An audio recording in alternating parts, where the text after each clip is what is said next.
Good evening to all. चलिए आज का लेक्चर स्टार्ट करते हैं। हम चैप्टर 2 की बात कर रहे थे, अप्पा मार्ग चांडूल्य अध्याय की। तो मैंने ये चैप्टर आपका पूरा करवा दिया था, लेकिन उस दिन आपका रिवीजन नहीं हो पाया था। ठीक है, तो आज आपका मैं सबसे पहले इसका रिवीजन करा देता हूँ। तो रिवीजन से पहले आपको कोई डाउट हो तो डाउट ले लीजिए, नहीं तो मैं आपको पहले रिवीजन करा देता हूँ, फिर आप रिवीजन के बाद ले लीजिएगा डाउट को। तो कोई समस्या आप लोगों को यहाँ तक? चलिए, तो मैं स्टार्ट करता हूँ अपामार्ग तंडुलियम अध्याय का रिवीजन। तो मैंने सबसे पहले आपको इस अध्याय के अंदर बताया था कि तीन चीजें आई थी। पहला क्या आया था, पंचकर्म के द्रव्य आए थे। दूसरा मैंने बताया था युक्ति का महत्व आया था। तीसरा यवागु आए थे। कितने यवागु थे? 28 यवागु थे। तो मैंने आपको बताया था कि युक्ति कहाँ पर आई है, तो आपको आंसर देना है युक्ति चरक सूत्र 11 में आई है। लेकिन जो युक्ति का महत्व है वो कहाँ पर आया है, वो आपका चरक सूत्र 2 में आया है। ठीक है, तो आपको ध्यान रखना है कि युक्ति का महत्व कहाँ पर आया है और युक्ति कहाँ पर आई है। ठीक है, चलिए मैं थोड़ा सा बता देता हूँ आपको आगे की बातें। रिवीजन की बात अपन कर रहे हैं। चलिए,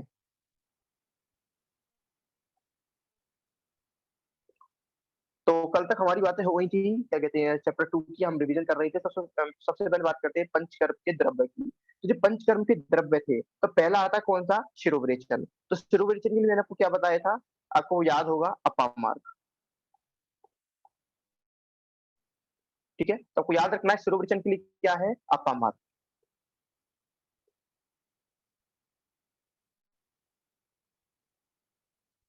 फिर मैंने आपको दूसरा क्या बताया था, मैंने आपको इसके लिए अंदर फायदे बताए थे कि अगर किसी का सर भारी हो रहा है, सर में पेन है, पीनस यानी राइनाइटिस है, या किसी को हेमिक्रीनिया यानी आधे सर में पेन है, तो अपन सिरोविरेचन कराते हैं। अगर आपको एक लाइन याद कराई थी मैंने, गौरवे शीर्षम शूले पीनस अर्धाव वेदके। तो यानी आपको याद करना है कि अगर किसी का सर भारी हो रहा है, किसी को सर में दर्द हो रहा है, किसी को जुकाम हो रहा है, किसी को हिमिक्रेनिया हो रहा है, तो आप सिरोविरेचन कराएंगे। और सिरोविरेचन के लिए कुछ जो दवाइयां प्रयोग करेंगे, उसमें श्रेष्ठ कौन सी है, अपामार्ग। ठीक, तो इसके बाद फिर मैंने बात करी थी आपको वमन के लिए। तो वमन में क्या श्रेष्ठ बताया था मैंने आपको, मदन फल।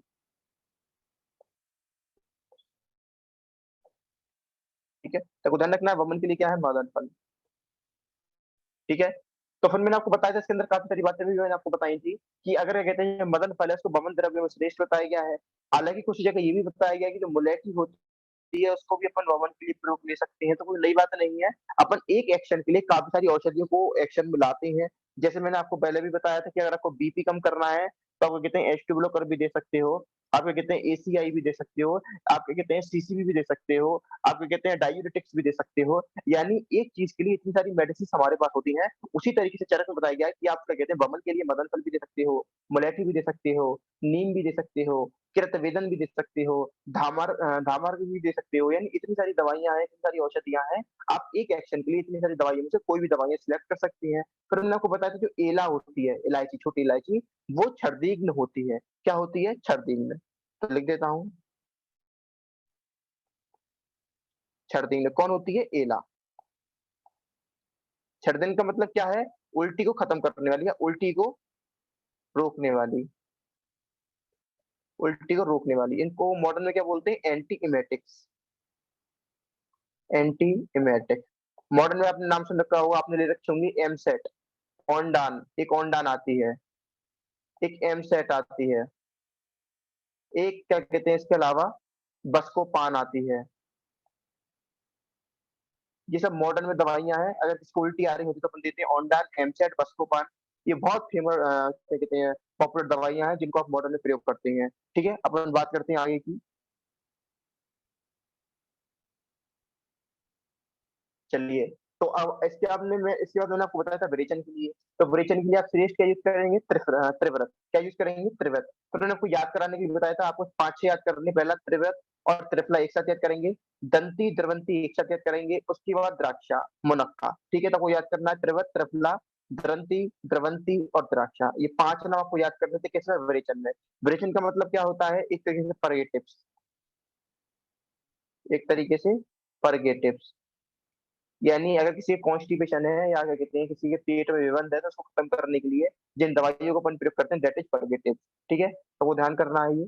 आगे बात करेंगे अपन आस्थापन बस्ती की, तो इसके लिए मैंने आपको पाटला का नाम बताया था। फिर बात अपन करेंगे पूर्व मैंने आपको बताया था पूर्व कर्म का क्या महत्व होता है। तो बात करते हैं अपन पूर्व कर्म की क्या इंपॉर्टेंस होती है, तो मैंने आपको बताया था कि जिस तरीके से जब क्या कहते हैं, जब आपका शरीर होता है, अगर उसका अपन स्नेहन सूजन ना कराएँ, डायरेक्ट अगर अपन वमन विरेचन कराएँ, तो हमारे शरीर का उसी तरीके से विनाश हो जाता है, जिस तरीके से कच्चे फल से जब हम रस निकालने का प्रयास करते हैं, तो रस तो निकलता नहीं है, लेकिन वो फल नष्ट हो जाता है। तो आपको ध्यान रखना है कि आपके साथ ऐसा ना हो, आपके पेशेंट में कोई व्यापक कोई कॉम्प्लिकेशंस, कोई उपद्रव डेवलप ना हो, इसलिए उसको कोई भी प्रधान कर्म कराने से पहले, मेन कर्म कराने से पहले उसको पूर्व कर्म करा लेंगे। लाइक स्नेह सूजन करा लेंगे, जिससे दोष मृदु होकर के जो कोष्ठ में इधर-उधर चले गए हैं, वो क्या कहते शाखाओं में इधर-उधर चले गए हैं, वो कोष्ठ में आ जाएँ और कोष्ठ से आप इज़िली वमन या विरेचन के द्वारा बाहर निकाल सकें। तो ध्यान रखना है, आस्थापन बस्ती के लिए मैंने एक नाम बताया था पाटला, ठीक है? फिर अपन बात करेंगे युक्ति का महत्व, तो मैंने आपको बताया था कि अगर किसी को दवाइयों का नाम पता है, वो इसको देखकर पहचान लेता है, तो इससे ही वो श्रेष्ठ चिकित्सक नहीं बन जाता। इससे ही वो मरीजों को या अपने रोगियों को श्रेष्ठ चिकित्सा का लाभ नहीं दे सकता। ज़रूरी है कि उसके पास युक्ति हो, मतलब उसके पास जो औषधि है, उसको किस मात्रा में, किस कंसंट्रेशन में यूज़ करना है, क्या काल, किस समय में यूज़ करना है, किसको देनी है, किसको नहीं देनी है। यानी सिर्फ़ दवाइयों के नाम को और स्वरूप को जानने से ही कोई अच्छा डॉक्टर नहीं बन जाता, ना कि अपने पेशेंट को इलाज कर पाता। ज़रूरी है कि डॉक्टर को ये भी पता हो कि आपको किस कंसंट्रेशन में क्या डोज़ देनी है, किसको देनी है, किसको नहीं देनी है, किसके अंदर कॉन्ट्रा इंडिकेशन है, ये बात भी डॉक्टर को पता होनी चाहिए। फिर इसके बाद अपन आए थे मेन टॉपिक पे, दैट इज़ 28 यवागु। तो इसके लिए आपको इतने स्क्रीन की आवश्यकता नहीं है, बस आप मेरी बातों को ध्यान से सुनेंगे, याद कराने की पूरी कोशिश करूँगा। देखिए 28 यवागु आए थे, तो मैंने बताया था यवागु कैसे बनता है, तो इसके लिए मैंने आपको बताया था एक चीज़ आई थी, सबसे पहले क्या करते हैं, जैसे अपन पानी चावल बनाते हैं, चावल में क्या करते हैं पानी डालते हैं। अगर मैंने आपको बताया था कि चावल में आपने 14 गुना पानी डाल दिया और जब चावल बन गए तो पानी को अलग कर लिया, चावल को अलग कर लिया, तो जो सिर्फ़ पानी-पानी होता है दैट इज़ मंड। यानी मंड में क्या है 14 गुना पानी है। अगर मैं बोलूँ दैट इज़ मंड, अगर थोड़े-से उसमें चावल के टुकड़े डाल दूँ, यानी मंड इज़ ओनली वाटर या जो मंड होगा इसमें सिर्फ़ और सिर्फ़ पानी होगा। लेकिन अगर उसमें चावल के कण भी रहे, ठीक है? अगर मंड में चावल के कण भी पाए जाते हैं तो उसको पिया बोलते हैं अपन। तो मंड और पिया में पानी तो दोनों में ही 14 गुना है। फ़र्क इतना है मंड में सिर्फ़ पानी है, जबकि पिया में पानी के साथ-साथ थोड़े से चावल भी हैं। विलेपी में अपन 4 गुना डालते हैं, यवागु में 6 गुना पानी डालते हैं। ठीक है? तो आपको ध्यान रखना है सिर्फ़ पानी का डिफ़रेंस है। यवागु भी क्या होता है 6 इसमें अपन को करना है जितने चावल जितना अन्न लेना है, जितना सीरियस लेनी है उसकी 6 गुना अपन को कंसंट्रेशन में पानी डाल देना है। जैसे फॉर एग्ज़ाम्पल मैंने बोला आपको आपने 100 ग्राम्स ऑफ सीरियल्स लिए, तो आपको 600 ग्राम या 600 एमएल इसमें वाटर ऐड ऑन कर देना है दैट इज़ यवागु, ठीक है? तो यवागु का मतलब क्या है? जिसमें 6 गुना या कह सकते हैं षड गुणे, ठीक है? इसलिए इसमें श्लोक भी आया था अन्नम पंचगुणे तोय यानी अन्न क्या है? जिसमें 5 गुना, जिसमें 5 टाइम्स वाटर मिलाया गया हो। यवागु षड गुणे जिसमें यवागु क्या है? जिसमें क्या कहते हैं जो पानी है वो कितना मिलाया गया है? षड गुणे यानी 6 टाइम्स मिलाया गया हो। मंड क्या है? चतुर्दश गुणे जिसमें 14 गुना पानी मिलाया गया हो। विलेपी तु चतुर्गुणे विलिपी क्या है जिसमें 4 गुना पानी मिलाया गया हो, ठीक है? अपन ने बात करी थी पहले यवागु की दैट इज़ स्थूलनाशक यवागु। तो ये स्थूलनाशक यवागु होता है इसके अंदर मैंने आपको बताया कि पंचकोल आता है, पंचकोल मतलब पीपली, पीपली मूल, चब्बा, चित्रक, नागरे। तो आपको मैंने इस तरीके से याद कराया था, आज मैं दोबारा स्पीड से आपको याद कराऊँगा, आज रिवीजन हो रहा है, इस सब बात मैं आपको 2-3 बार याद करा चुका हूँ। तो पहला स्थूलनाशक यवागु, पीपली, पीपली मूल, चब्बा, चित्रक, नागर इसके अंदर आया था, इसको पंचकोल भी बोला गया। पंचकोल क्यों बोला था? 5 द्रव्य हैं, पाँचों को एक-एक कोल की मात्रा में लिया जाता है, इसलिए हमने इसको पंचकोल बोला गया था। अगला था पाचनीप्रिया, ठीक है? तो पाचनी में क्या आया था? टीबी-सीडीडी क्या आया था? पाँचनी में टीवी-सीडीडी, पाँचनी और ग्राही क्रिया में, तो टी से क्या था? क्या कहते हैं आपको पता है? तक्र था, बी से बिल्व, सी से चांगदेय, डी से ददित और दूसरे डी से दाड़िम। तो मैंने आपको याद कराया था टीवी-सीडीडी। फिर दूसरा क्या था? तीसरा मतलब लघु पंचमूल था। लघु पंचमूल किसमें दे रहे थे अपन? वात के अतिसार में। तो आपको ध्यान रखना अगर किसी को स्थूलनाशक यवागु देना है तो क्या आएगा? पीपली, पीपली मूल, चब्बा, चित्रक, नागर। अगर किसी को पाचनी और ग्राही क्रिया देनी है तो उसके अंदर क्या आएगा? टीवी-सीडीडी, तक्र, बिल्व, चांगदेय, ददित और दाड़िम। और अगर किसी को वात के अतिसार है तो क्या देंगे? लघु पंचमूल देंगे। अगला था पित्त श्लेष्मिक अतिसार। अगर किसी को पित्त श्लेष्मिक अतिसार है तो अपन क्या देंगे? शालपर्णी, प्रश्नपर्णी। क्या देंगे? शालपर्णी, प्रश्नपर्णी। मैंने ऐसे याद कराया था पित्त श्लेष्मिक, पी से पित्त, पी से प्रश्नपर्णी, सा से श्लेष्मिक, सा से शालपर्णी, ठीक है? इसके बाद आया था रक्त अतिसार। रक्त अतिसार के लिए मैंने आपको बताया था पयस से अर्धोदके चक्षागे। पयस से मतलब क्या होता है? दूध होता है, अर्ध मतलब आधा, ओदक मतलब पानी, यानी दूध लेंगे उसमें आधा पानी मिलाएँगे, दूध किसका लेंगे? छागी, छागी का मतलब होता है बकरी, यानी बकरी का दूध लेंगे और जितना दूध है उसी वर्ग के बराबर है, कह सकते हैं आधा दूध लेना है, आधा पानी लेना है। जैसे मैंने बोला आपको 1 लीटर यवागु बनाना है या 1 लीटर पिया बनानी है, तो उसमें आधा लीटर दूध होगा, आधा लीटर पानी होगा। अगला बात करते हैं आम अतिसार, तो इसके लिए मैंने बताया था दास्तार, तो DAS, डी से दाड़िम, ए से अतीस, एस से सौंठ। अतिश को अतिविषा भी बोलते हैं, ध्यान रखेंगे। और दाड़िम को आप क्या बोल सकते हैं? आंवला।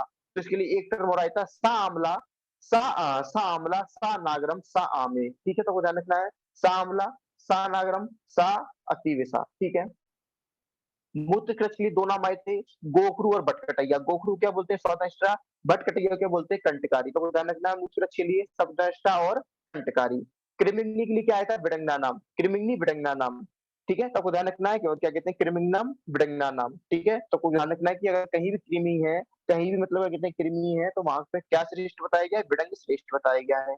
अगला मैंने बताया था पिपासा। अगर किसी को प्यास लग रही है, तो उसके लिए कौन-सी जगह को बनाएँगे? तो मैंने आपको बताया था प्यास कब लगती है? जब शरीर के अंदर पित्त की वृद्धि हो जाती है। तो शरीर के अंदर जो पित्त की वृद्धि हो गई है, उसको अब पित्त शामक द्रव्य देना पड़ेगा और पित्त शामक द्रव्य में क्या श्रेष्ठ होता है? मुनक्का। तो आपको ध्यान रखना है कि पिपासा में आप क्या प्रयोग करेंगे? मुनक्का। इसके अलावा 2 और मैंने बताए थे सारिवा और लाजा। यानी अगर किसी के अंदर पिपासा की वृद्धि हो गई है, तो आप उसको पित्त शामक द्रव्य देंगे और पित्त का जैसे पित्त किसी का बढ़ जाता है, तो हम मुनक्का खिलाते हैं। अपन क्या कहते हैं उसको एक तरीके से किशमिश देते हैं, यानी ऐसे औषध देते हैं जिनका शीतवीर्य हो, जो पित्त का शमन करें, ठीक है? यानी अपन शीतवीर्य का ठंडे आइटम देते हैं, तब क्या देंगे? मुनक्का देंगे, सारिवा देंगे, लाजा देंगे, यानी ये सब ठंडे आइटम है और पित्त को कम करने वाले हैं। जब पित्त कम हो जाएगा तो इस तरीके से बॉडी के अंदर क्या होगा? जो हीट है, जो एक्स्ट्रा उष्ण आ गई है, वो कम हो जाएगी, जिस कारण से जो प्यास लग रही है, उसका इस तरीके से शमन हो जाएगा। अगला विष, विष में मैंने बताया था जो विष, विषपान किसने किया था? शिव भगवान ने किया था। तो जब शिव भगवान ने कहते हैं विष का पान करा था, तो उनका एक नाम पड़ा था सोम। क्या नाम पड़ा था? सोम।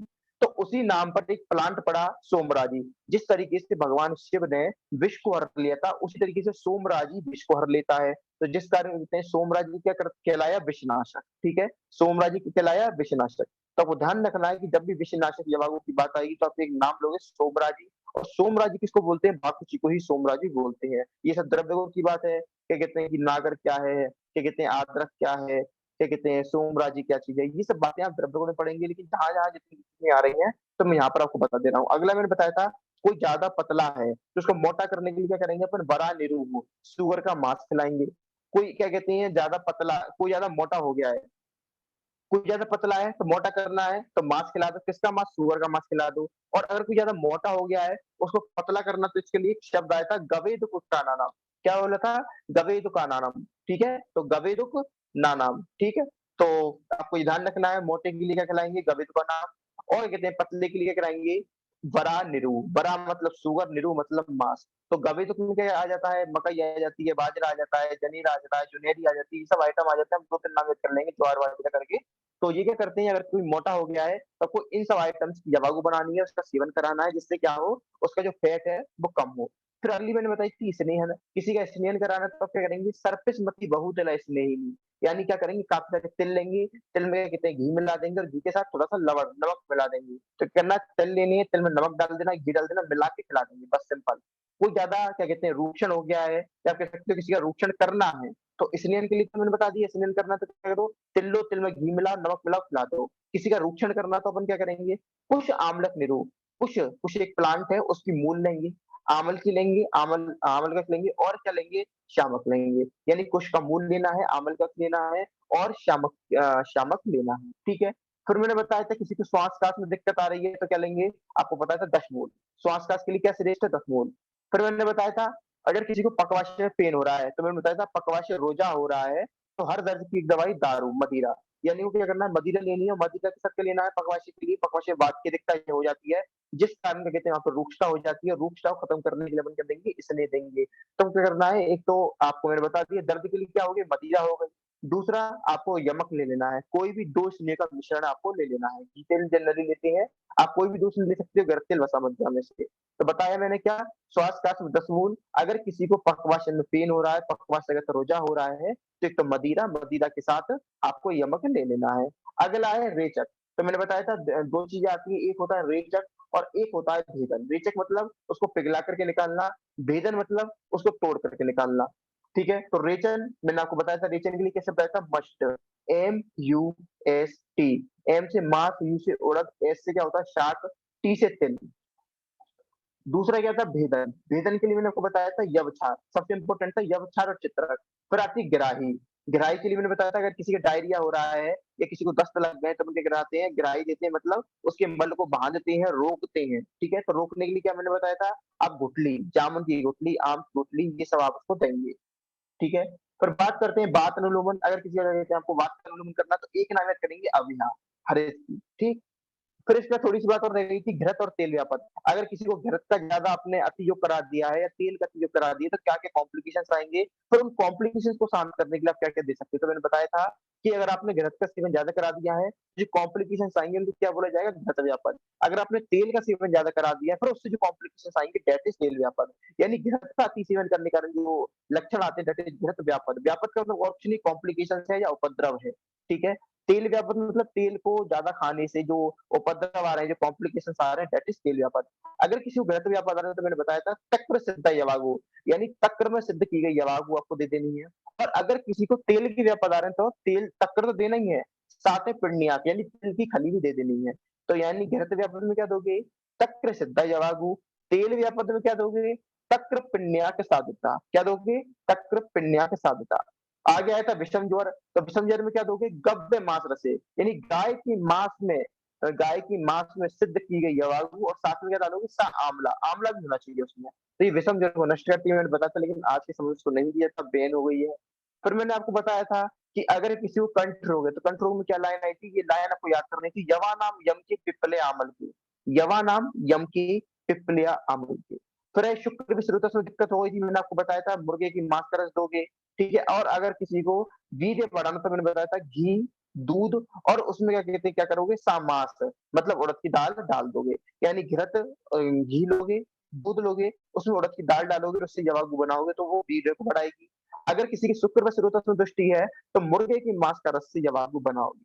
फिर मद रोग, किसी को मद रोग हो गया तो क्या करोगे अपन? मैंने आपको बताया था उपोदिक्कत दिव्यानाम, पोई की शाक लोगे, दही को मिला दोगे, तो मद को खत्म कर देगी और किसी को भूख ज़्यादा लग रही है, क्षुधा रोग हो गया है, किसी को भस्मक रोग हो गया है, कुछ भी खा रहा है, भूख की नहीं मिट रही, तो आप अपामार्ग के बीज की उसको खिचड़ी खिलाओगे, ठीक है? और किसमें मिला के खिलाओगे अपामार्ग की खिचड़ी भी? गाय के दूध में और गाय के मांस रस में। यानी अगर किसी को भस्मक रोग हो गया है, तो अकॉर्डिंग टू आपके आचार्य उन्होंने क्या बोला है कि आपको अपामार्ग के बीज की खिचड़ी बनानी है या यवागु बनाना है। किसमें बनाना है? गाय के दूध लेना है और गाय का मांस रस लेना है। तो यहाँ तक हमारी बात सारी हो गई थी चैप्टर 2 के बारे में, आज इसका रिवीजन हो गया। कोई क्वेरी हो तो आप लोग पूछ लीजिए। Anybody else? फिर मैं आप लोगों से पूछूँगा अगर आप नहीं पूछेंगे तो। यस केसर? सर एक बार ना यवागो के बारे में थोड़ा सा और सर थोड़ा सा अच्छा से समझा दीजिए, ठीक, थोड़ा सा चलिए मैं कंफ्यूज। जवाब ठीक, ठीक, जवाबों के बारे में बता देता हूँ मैं आपको।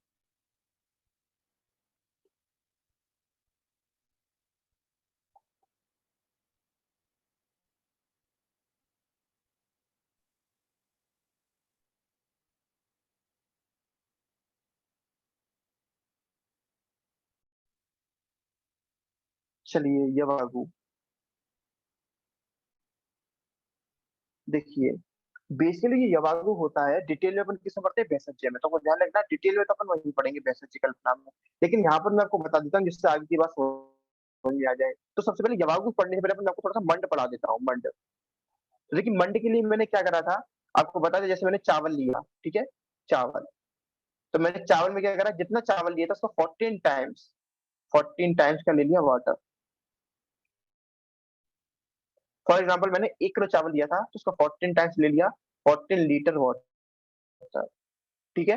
यानी 1 किलो चावल ले लिया तो मुझे इसके साथ क्या लेना पड़ेगा? 14 लीटर पानी लेना पड़ेगा, ठीक है? तो यानी मैंने क्या करा 1 किलो चावल लिया इसमें 14 लीटर पानी डाला और क्या करा इसके चावल पका लिए। तो चावल पकने के बाद क्या हुआ? तो मैं इधर क्या कहते हैं दूसरी साइड लिख देता हूँ, आफ्टर।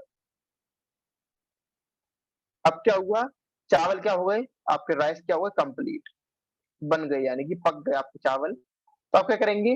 पानी को सेपरेट करेंगे और चावल को अलग करेंगे, यानी चावल जो बन गए वो एक तरफ और जो पानी है वो एक तरफ, ठीक है? वो पानी एक तरफ।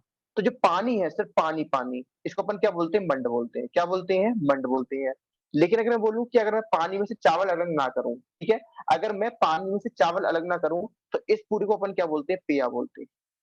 क्या बोलते हैं? पेय। ठीक है? क्या बोलते हैं पिया।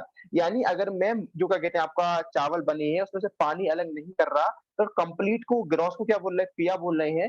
लेकिन अगर जो आपके चावल बने उसमें से पानी अलग कर दे रहा हूँ, तो पानी अलग किया, उसको अपन मंड बोल दे रहे हैं। तो मेजर डिफरेंस क्या आता है? अपन अब आते हैं अपन यवागु की तरफ, जो हमारा मेन आपने पूछा है। तो देखिए, जैसे मैंने भी आपको बताया यवागु ये आया, एक तरफ अपन मंड, क्योंकि मैं आपको मंड समझा चुका हूँ, तो अब इजीली कंपेयर कर सकता हूँ मैं। तो मंड में क्या किया था, मैंने राइस लिया था और राइस मैंने क्या करा था 14 टाइम्स वाटर लिया था। बस यवागु में क्या करूँगा, चावल लूँगा, राइस लूँगा, 14 टाइम्स ये क्या कर दूँगा, 6 टाइम्स वाटर ले लूँगा। This is the difference between.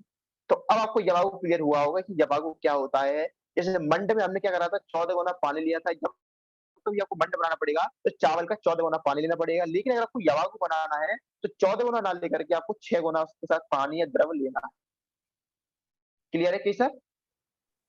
हाँ सर, समझ गए। अच्छा सर, ये जो स्वेदन जो देते हैं इसी से देते हैं, यावागो ही उसमें रहता है क्या? यावागो का ही प्रोसेस होता है? किसमें? स्वेदन? हाँ। स्वेदन? जी सर। स्वेदन की पूछा है, स्वेदन? हाँ, देखिए स्वेद सर, स्वेदन में स्वेदन। हाँ, स्वेदन में अपन यवागु नहीं, स्वेदन में अपन क्वाथ द्रव्य प्रयोग करते हैं, क्वाथ। देखिए क्वाथ में और यवागु में क्या डिफरेंस है? देखिए, तो यवागु तो मैंने अभी बताया, जैसे मैंने राइस ले लिए, राइस में 6 टाइम्स आपका द्रव ले लिया, दैट इज़ द यवागु। तो ये जो यवागु होता है, यवागु को अपन कैसे प्रयोग करते हैं? इंटरनली। या वो पी जाएँगे, इंटरनली प्रयोग करेंगे। जबकि जो क्वाथ होता है, क्वाथ को आप internally as well as externally दोनों तरीके से प्रयोग कर सकते हैं। जैसे इंटरनली कैसे प्रयोग कर सकते हैं, जैसे आपने सुना होगा 10 मूल क्वाथ, ठीक है? क्या कहते हैं अर्जुन क्वाथ, ठीक है? तो काफ़ी सारे क्वाथ मार्केट में आते हैं जिनको आप इंटरनली प्रयोग करती हैं। एक्सटर्नली भी प्रयोग करते हैं, काफ़ी सारी मेडिसिन्स लेते हैं, उनको क्वाथ बना के इसको अपन क्या करते हैं कुकर में भर देते हैं और फिर जो स्टीम निकलती है, उससे अपन स्वेदन करते हैं। यानी स्वेदन के लिए आप क्वाथ का प्रयोग करते हैं। तो क्वाथ क्या होता है? अभी मैं आपका अगला चैप्टर 4 जो है षड्विरेचन शताशीतियम अध्याय, उसमें क्वाथ के बारे में आपको बताऊँगा। क्वाथ में क्या होता है बेसिकली, जो औषधियाँ होती हैं उनको खदकाते हैं। चाय पत्ती चाय बनाते हैं, चाय में करते हैं पानी डालते हैं, उसमें चाय पत्ती डालते हैं, इलायची डालते हैं, अदरक डालते हैं और उसको खदकाते हैं। दैट इज़ द क्वाथ। तो क्वाथ का मतलब क्या होता है बेसिकली, आग आग पर के अग्नि देकर, तीव्र अग्नि देकर के जल में किसी भी पदार्थ को, किसी भी औषधियों को लेकर खदकाना। दैट इज़ द क्वाथ। क्लियर है कि सर? हाँ सर। कुछ और कुछ और पूछना है किसी बच्चे को? कोई और कन्फ्यूजन? सर हाँ, श्रद्धा बताओ। सर जो लघु पंचमूल है उसका जो हुँ, विमर्श है उसकी सेकंड लाइन नहीं समझ आ रही है। 1 मिनट।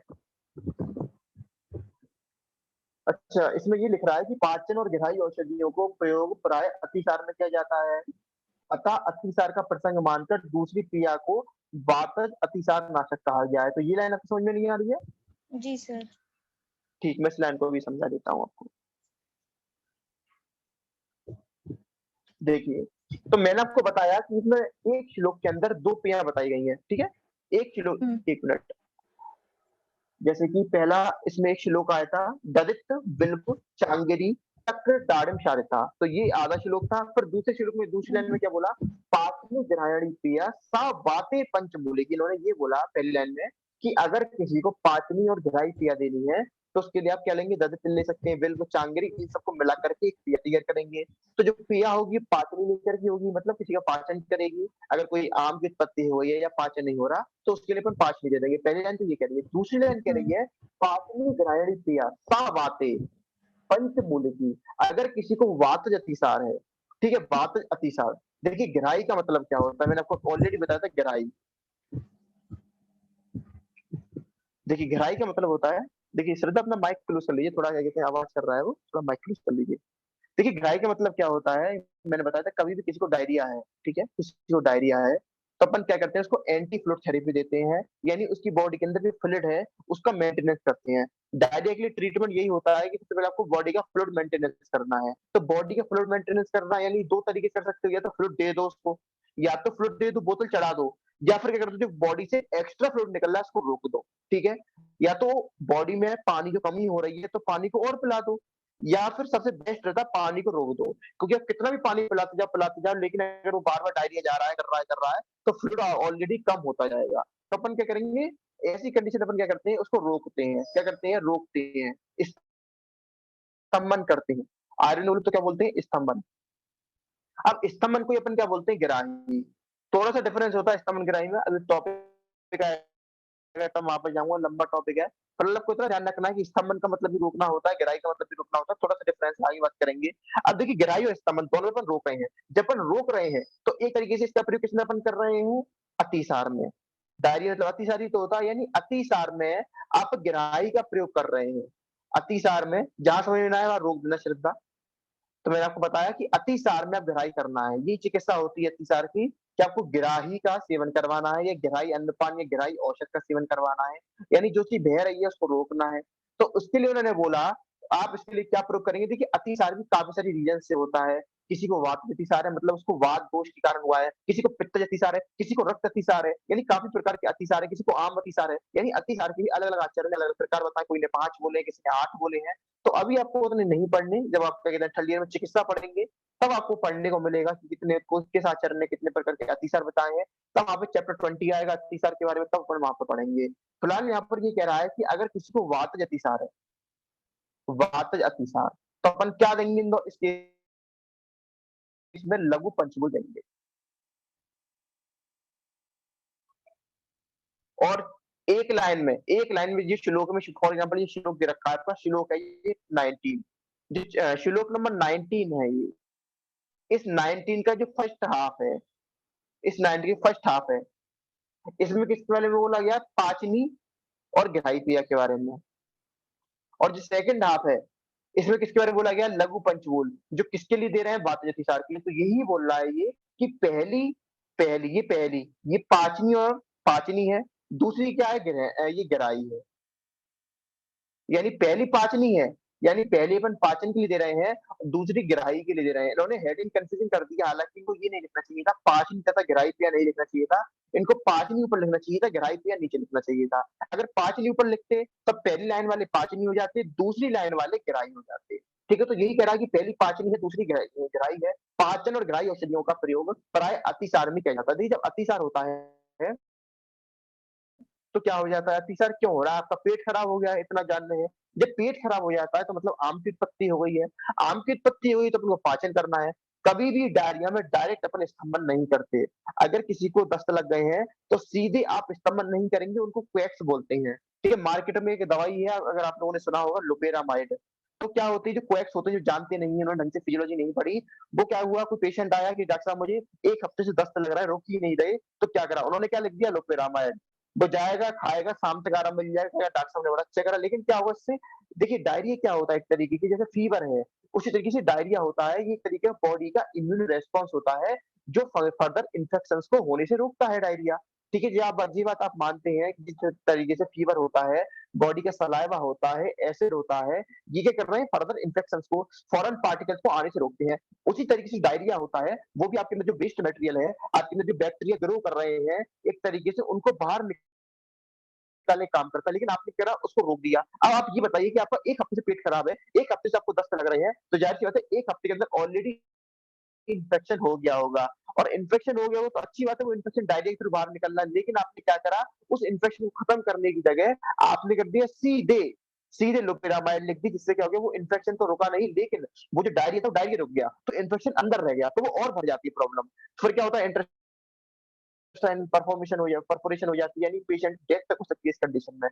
तक वो ध्यान रखना, इसलिए आप देखते होंगे जो अच्छे डॉक्टर होते होंगे, वो क्या करते हैं, क्या कहते हैं, लोपेरामाइड तो देते हैं, लेकिन लोपेरामाइड देने से पहले एंटी बैक्टीरियल क्या कहते हैं दवाइयाँ लिखते हैं, जिससे कोई इन्फ्लेमेशन के चांसेस, कोई इन्फेक्शन के चांसेस ना रहे। तो आपको ध्यान रखना है कि अगर पाचनी देनी है और गहराई देनी है, पहली लाइन पाचनी से संबंधित है, दूसरी लाइन गहराई से संबंधित है। श्रद्धा क्लियर है? जी उम्मीद है सर। क्लियर हुआ होगा। किसी और को कोई समस्या कैसी भी? सर यहाँ यस सर। क्रिमधनी यवागु में हुँ। विमर्श में लिखा हुआ है तर्क सिद्धा, उसका मतलब तक्र नहीं श्रद्धा। समझ में आया। देखिए तक्र मतलब आपको पता है मठा। तक्र मतलब क्या होता है? मठा।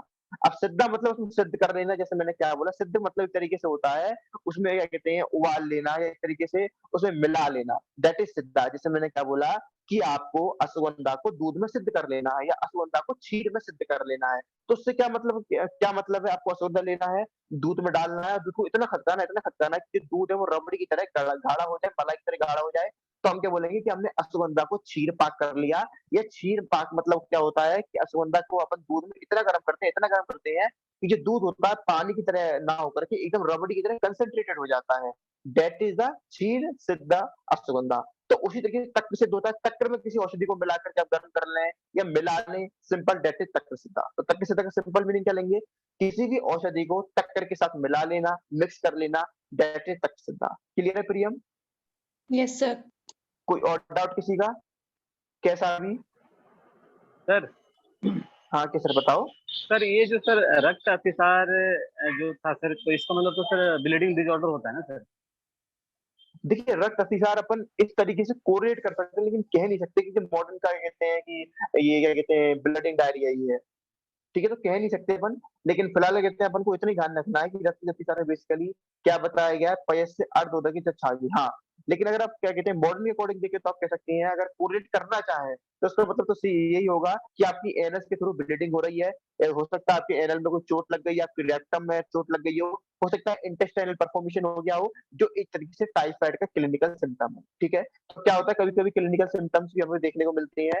देखिए, क्या होता है थोड़े मैं आपको क्लिनिकल बता देता हूँ कि जब भी किसी के फीकल मैटर में ब्लड आता है, तो उसके लिए एक शब्द होता है मेलेना। क्या शब्द होता है? मेलेना। तो मेलेना का मतलब होता है ब्लैक स्टूल्स। देखिए, कभी भी क्या कहते हैं जैसे अगर कोई पेशेंट है बताता है कि मुझे काफ़ी दिनों से टाइफाइड है और जो मेरी पोटी है, मेरी लैट्रिन है, ब्लैक आ रही है, तो उसको अपन टर्म यूज़ करते हैं मेलेना। तो मेलेना का मतलब ये होता है कि जो स्टूल्स हैं, नॉर्मली स्टूल्स ग्रे होने चाहिए, येलो होने चाहिए, लेकिन उसके स्टूल्स ब्लैक आ रहे हैं। इसका मतलब ये है कहीं न कहीं इसकी स्टूल्स डिस्टर्ब है, डिसऑर्डर है कोई ना कोई, या तो हो सकता है इसके अंदर ब्लीडिंग हो रही है। अगर ब्लीडिंग हो रही है तो bleeding is the most common cause जो आपकी जो स्टूल्स हैं उनको ब्लैक कर देती है और उसके लिए टर्म यूज़ होता है मेलेना। तो आप मेलेना से इसको कंपेयर कर सकते हैं रक्त अतिसारग्नि क्रिया को। ठीक है? रक्त अतिसारग्नि को, ठीक? कुछ और पूछना है किसी को? सर जो स्नेहन में तिल प्रधान चावल यूज करना, तो सर तिल प्रधान चावल क्या होता है?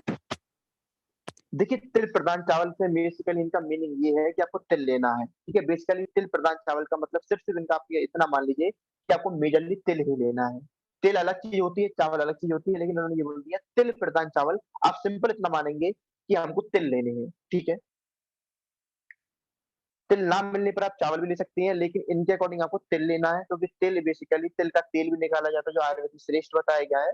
तो आपको यहाँ पर तिल लेने हैं, घी लेना है और लवण मतलब नमक लेना है, इनको मिला करके उसको स्नेहन के लिए देना है। बहुत इलाका सिर्फ और सिर्फ मीनिंग ये है कि आपको तिल का यूज़ करना है, ठीक? तिल ना मिलने पर आप चावल लेंगे, लेकिन फिर भी कोशिश ये करेंगे अगर चावल ले रहे हैं, तो उसमें चावल कम, तिल ज़्यादा हो, ठीक? कुछ और पूछना है किसी को? चलिए फिर, कुछ और पूछना है फटाफट पूछ लीजिए, नहीं तो फिर मैं चैप्टर 3 स्टार्ट करता हूँ। चलिए, बात करेंगे अपन चैप्टर 3 की अपामार्ग तंडुलियम अध्याय यहाँ पर संपन्न हुआ। अपन अपन आगे की बात करेंगे अब।